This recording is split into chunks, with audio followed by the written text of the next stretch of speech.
इत्थे पूजारी ही लिखिया क्योंकि इत्थे नहीं एक मात्रा फिर घटदी। कई ये पिंगल वालियां नूं ज़्यादा जिहड़े कविता वगैरह बनाउंदे उन्हां नूं ज़्यादा ज्ञान हुंदा है। कई कोट होए पूजारी, कई हुण तक उहदे पुजारी ਲੱਖਾਂ ਬ੍ਰਹਿਮੰਡਾਂ ਦੇ ਵਿੱਚ ਉਹਦੇ ਪੁਜਾਰੀ ਉਹਦੀ ਪੂਜਾ ਹੀ ਕਰੀ ਜਾਂਦੇ ਨੇ, ਪੂਜਾ ਹੀ ਕਰੀ ਜਾਂਦੇ ਨੇ। ਸੋ ਇਸ ਕਰਕੇ ਮਹਾਰਾਜ ਵੱਖੋ ਵੱਖਰੀ ਸ੍ਰਿਸ਼ਟੀ ਦਾ ਕਥਨ ਕਰਦੇ ਨੇ। ਕਈ ਕੋਟ ਆਚਾਰ ਵਿਵਹਾਰੀ, ਕਈ ਜਿਹੜੇ ਕਈ ਕਰੋੜਾਂ ਜਿਹੜੇ ਨੇ ਆਚਾਰ ਵਿਵਹਾਰੀ ਉਹ ਵਾਹਿਗੁਰੂ ਅਕਾਲ ਪੁਰਖ ਦੇ ਸੰਬੰਧ ਵਿੱਚ ਕਈ ਪ੍ਰਕਾਰ ਦੇ ਆਚਾਰ ਕਰਤੱਵ ਕਰਦੇ ਨੇ, ਕਈ ਪ੍ਰਕਾਰ ਦੇ ਵਿਵਹਾਰ ਕਰਦੇ ਨੇ, ਉਹ ਕਈ ਪ੍ਰਕਾਰ ਦੇ ਹੋਰ ਹੀ ਕਰਮ ਕਰੀ ਜਾਂਦੇ ਨੇ। ਸੋ ਇਸ ਕਰਕੇ ਉਹਨਾਂ ਦਾ ਆਚਾਰ ਆਚਰਣ, ਉਹਨਾਂ ਦਾ ਵਿਵਹਾਰ ਵਰਤਾਵਾ ਸੰਸਾਰ ਦੇ ਅੰਦਰ ਵੱਖੋ ਵੱਖਰੇ ਕਿਸਮ ਦਾ ਹੈ। ਕਈ ਕੋਟ ਭਏ ਤੀਰਥਵਾਸੀ, ਕਈ ਕਰੋੜਾਂ ਜਿਹੜੇ ਨੇ ਉਹ ਤੀਰਥਵਾਸੀ ਹੋਏ ਬੈਠੇ ਨੇ ਤਰਨ ਵਾਸਤੇ, ਤੀਰਥਾਂ ਦੇ ਕਿਨਾਰੇ ਤੇ ਘਰ ਪਾ ਕੇ ਬੈਠੇ ਨੇ।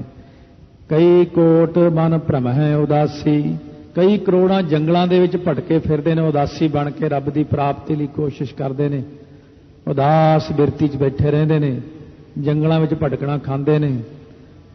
ਮਹਾਰਾਜ ਕਹਿੰਦੇ ਬਣਾਈ ਤਾਂ ਮੈਂ ਹੀ ਹਾਂ ਸਾਰੀ ਸ੍ਰਿਸ਼ਟੀ, ਪਰ ਮੈਂ ਵੱਖੋ ਵੱਖਰੀ ਕਿਸਮ ਦੀ ਬਣਾ ਦਿੱਤੀ ਹੈ।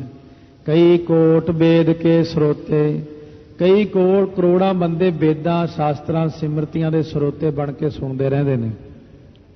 ਕਈ ਕੋਟ ਤਪੀਸਰ ਹੋਤੇ, ਕਈ ਕੋਟ ਮਹਾਨ ਤਪਸਵੀ ਬਣੇ ਹੋਏ ਨੇ। ਜਿੰਨੇ ਤਪੀ ਨੇ ਉਹਨਾਂ ਦੇ ਤਪੀਸ਼ਰ, ਤਪੀ ਈਸ਼ਰ, ਈਸ਼ਰ ਹੁੰਦਾ ਵੱਡਾ, ਵੱਡੇ ਤਪੀ ਬਣੇ ਬੈਠੇ ਨੇ। ਕਈ ਕੋਟ ਆਤਮ ਧਿਆਨ ਧਾਰ ਹੈ, ਕਈ ਕੋਟ ਕਈ ਕਰੋੜਾਂ ਜੀਵ ਜਿਹੜੇ ਨੇ ਉਹ ਆਪਣੇ ਮਨ ਦਾ ਹੀ ਧਿਆਨ, ਆਤਮਾ ਦਾ ਧਿਆਨ ਕਰਕੇ, ਅੰਦਰ ਨੂੰ ਧਿਆਨ ਕਰਕੇ ਆਪਣੀ ਆਤਮਾ ਵੱਲ ਨੂੰ ਦੇਖਦੇ ਹੋਏ ਵਾਹਿਗੁਰੂ ਵਾਹਿਗੁਰੂ ਵਾਹਿਗੁਰੂ ਵਾਹਿਗੁਰੂ ਕਰੀ ਜਾਂਦੇ ਨੇ। ਕੋਈ ਰਾਮ ਰਾਮ ਕਰੀ ਜਾਂਦਾ, ਨਾਮ ਜਪੀ ਜਾਂਦੇ ਉਹਦਾ। ਕਈ ਕੋਟ ਕਬ ਕਾਵ ਵਿਚਾਰ ਹੈ, ਕਈ ਕਰੋੜਾਂ ਜਿਹੜੇ ਨੇ ਉਹ ਕਵੀਆਂ ਦੀਆਂ ਲਿਖੀਆਂ ਹੋਈਆਂ ਕਵਿਤਾਵਾਂ ਦਾ ਹੀ ਵਿਚਾਰ ਕਰਦੇ ਨੇ, ਕਵਿਤਾਵਾਂ ਦਾ ਹੀ ਵਿਚਾਰ ਕਰੀ ਜਾਂਦੇ ਨੇ। ਮਹਾਰਾਜ ਕਹਿੰਦੇ ਜਿੱਥੇ ਮੈਂ ਲਾ ਦਿੰਦਾ ਉੱਥੇ ਲੱਗਦੇ ਨੇ ਇਹ। ਕਈ ਕੋਟ ਨਵਤਨ ਨਾਮ ਤੇ ਆਵੈ, ਕਈ ਕਰੋੜਾਂ ਇਹੋ ਜਿਹੇ ਨੇ ਸ਼ੇਸ਼ਨਾਗ ਵਰਗੇ ਵਾਹਿਗੁਰੂ ਦੇ ਨਵੇਂ ਤੋਂ ਨਵੇਂ ਨਾਂ ਲੈਂਦੇ, ਰੋਜ਼ ਨਵਾਂ ਨਾਂ, ਰੋਜ਼ ਨਵਾਂ ਨਾਂ, ਪਰ ਫਿਰ ਵੀ ਨਾਨਕ ਕਰਤੇ ਕਾ ਅੰਤ ਨਾ ਪਾਵੈ। ਮਹਾਰਾਜ ਕਹਿੰਦੇ ਫੇਰ ਵੀ ਕਰਤੇ ਅਕਾਲ ਪੁਰਖ ਦਾ ਉਹ ਅੰਤ ਨਹੀਂ ਪਾ ਸਕਦੇ। ਇੱਥੇ ਇੱਕ ਦੋ ਦੀ ਗੱਲ ਨਹੀਂ, ਬਸ ਕਈ ਕਰੋੜਾਂ ਕਈ ਕਰੋੜਾਂ ਕਈ ਕਰੋੜਾਂ ਕਈ ਕਰੋੜਾਂ ਹੀ ਬੰਦੇ ਲੱਗੇ ਹੋਏ ਨੇ ਇਸ ਪਾਸੇ ਨੂੰ, ਪਰ ਫੇਰ ਵੀ ਅੰਤ ਨਹੀਂ ਪਾ ਸਕੇ, ਨਾ ਪਾ ਸਕਣਗੇ। ਕੋਈ ਪਿੱਛੇ ਵੀ ਨਹੀਂ ਪਾ ਸਕਿਆ ਵਾਹਿਗੁਰੂ ਦਾ ਅੰਤ। ਕਰੋੜਾਂ ਹੀ ਸ੍ਰਿਸ਼ਟੀਆਂ ਦੇ ਵਿੱਚ ਕਰੋੜਾਂ ਹੀ ਜੀਵ ਲੱਗੇ ਹੋਏ ਨੇ, ਪਰ ਤੇਰਾ ਅੰਤ ਨਾ ਜਾਈ ਲਖਿਆ, ਤੇਰਾ ਅੰਤ ਨਹੀਂ ਕੋਈ ਪਾ ਸਕਦਾ। ਆਪਾਂ ਅੰਤ ਪਾਉਣਾ ਵੀ ਨਹੀਂ ਚਾਹੁੰਦੇ, ਆਪਾਂ ਤਾਂ ਵਾਹਿਗੁਰੂ ਤੋਂ ਇੰਨਾ ਹੀ ਮੰਗਦੇ ਹਾਂ ਕਿ ਸਾਨੂੰ ਤੇ ਆਪਣੇ ਆਨੰਦ ਦੇ ਸਮੁੰਦਰ ਵਿੱਚ, ਜਿਵੇਂ ਮੱਛੀ ਸਮੁੰਦਰ 'ਚ ਤਾਰੀਆਂ ਲਾਉਂਦੀ, ਸਾਨੂੰ ਆਪਣੇ ਆਨੰਦ ਦੇ ਸਮੁੰਦਰ ਵਿੱਚ ਤਾਰੀਆਂ ਲਵਾ ਦਿਓ। ਸਾਨੂੰ ਆਪਣੇ ਆਨੰਦ ਰੂਪੀ ਆਕਾਸ਼ ਵਿੱਚ ਉਡਾਰੀਆਂ ਲਵਾ ਦਿਓ। ਵਿਰਾਗ ਤੇ ਵਿਵੇਕ ਦੇ ਖੰਭ ਲਾ ਕੇ ਅਸੀਂ ਵੀ ਉੜਦੇ ਫਿਰੀਏ, ਵਿਰਾਗ ਅਤੇ ਵਿਵੇਕ ਦੇ ਖੰਭ ਲਾ ਕੇ। ਇੱਕ ਖੰਭ ਸਾਡਾ ਹੋਵੇ ਵਾਹੇ, ਦੂਜਾ ਹੋਵੇ ਗੁਰੂ। ਵਾਹਿਗੁਰੂ ਵਾਹਿਗੁਰੂ ਕਰਦੇ ਕਰਦੇ ਤੇਰੇ ਆਨੰਦ ਵਿੱਚ ਉਡਾਰੀਆਂ ਲਾ ਲਈਏ। ਸਾਡੇ ਉੱਤੇ ਵੀ ਕਿਰਪਾ ਕਰ ਦਿਓ। ਵਾਹਿਗੁਰੂ ਵਾਹਿਗੁਰੂ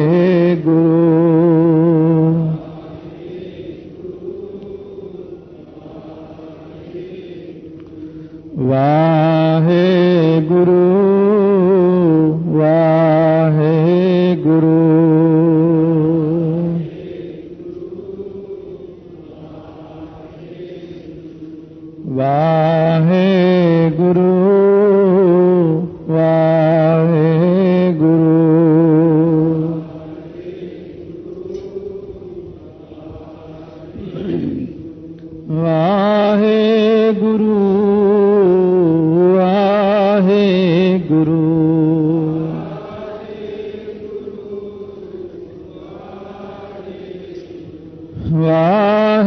ਵਾਹਿਗੁਰੂ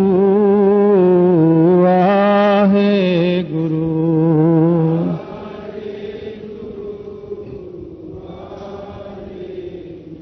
ਵਾਹਿਗੁਰੂ गुरु वाहेगुरु।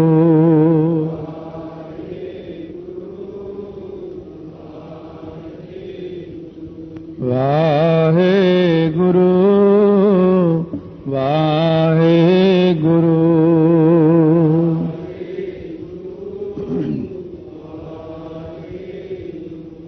वाहेगुरु वाहेगुरु।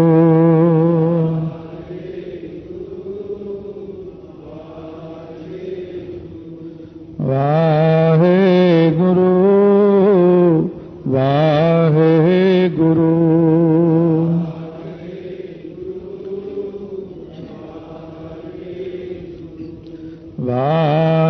वाहेगुरु वाहेगुरु।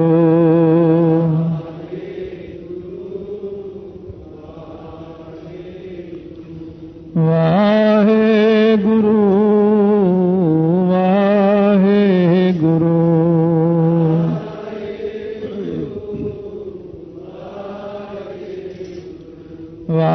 वाहेगुरु वाहेगुरु।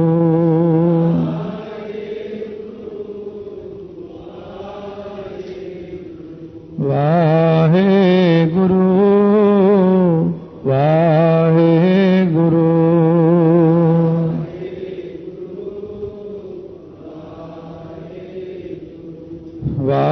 वाहेगुरु वाहेगुरु।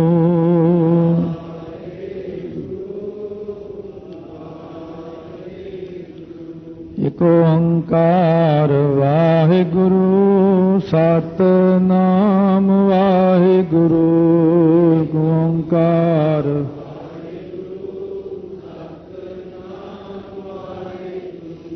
करता पुरख वाहेगुरु निरभव वाहेगुरु।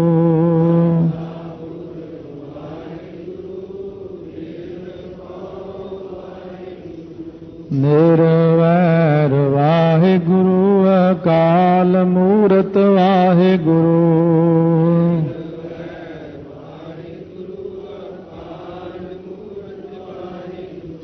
अजूनी सैभं वाहेगुरु गुर प्रसाद वाहेगुरु।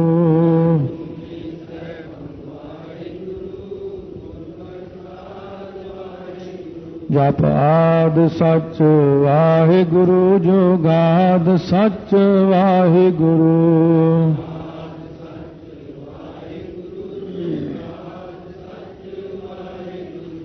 है भी सच वाहेगुरु नानक होसी भी सच वाहेगुरु।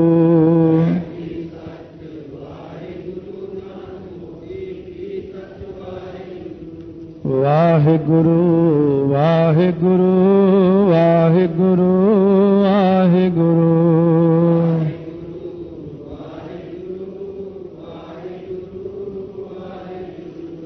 वाहेगुरु वाहेगुरु वाहेगुरु वाहेगुरु।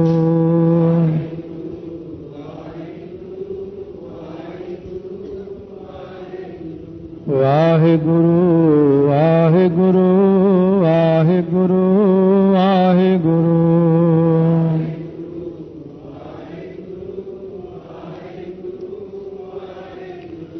वाहेगुरु वाहेगुरु वाहेगुरु वाहेगुरु।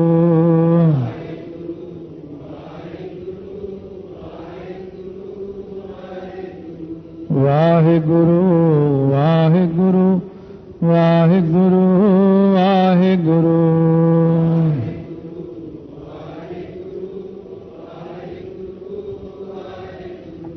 वाहेगुरु वाहेगुरु वाहेगुरु वाहेगुरु।